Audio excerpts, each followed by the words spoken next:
Superconductivity. Superconductivity is a phenomenon of quantum mechanics.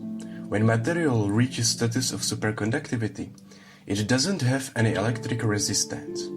Material becomes superconductive when its temperature gets below its critical temperature. Superconductors are used mostly in large electromagnets, which are able to reach units to tens Tesla, which is a magnetic induction unit.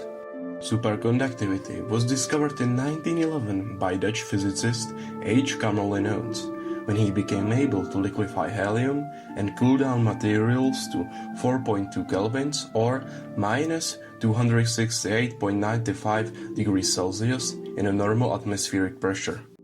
He then started to cool down gold and platinum, and he saw that when temperature is declining, also is electric resistance. But he wasn't able to reach 0 ohms.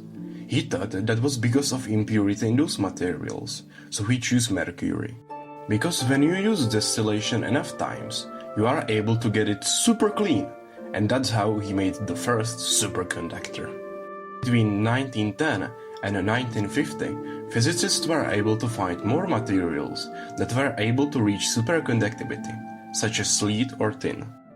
In 1957, 3 American physicists, J. Bardeen, L. Cooper, and J. R. Schrieffer made microscopic theory of superconductivity, which is called BCS theory. It says that a bond between electrons and photons, oscillations of crystal grid, can lead to pairing of electrons. That means that attractive interaction between electrons can develop through oscillation of the crystal grid. And I have no idea what that means, so I did some research and found this explanation. In conductors and semiconductors, interactions between electrons and photons makes electric resistance. Electrons that have electric charge come across admixtures in crystal grid, and they disperse on oscillations of the crystal grid. That is why metals that are good superconductors are in normal state bad conductors. When superconductive electron moves through crystal grid, it makes positively charged area, where a second electron is attracted. This dynamic bond is between 2 electrons and creates bond pair of electrons. It is called Cooper's pair.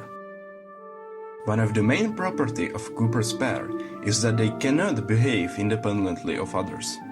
Superconductivity is a consequence of that. Cooper's pair are behaving as a whole.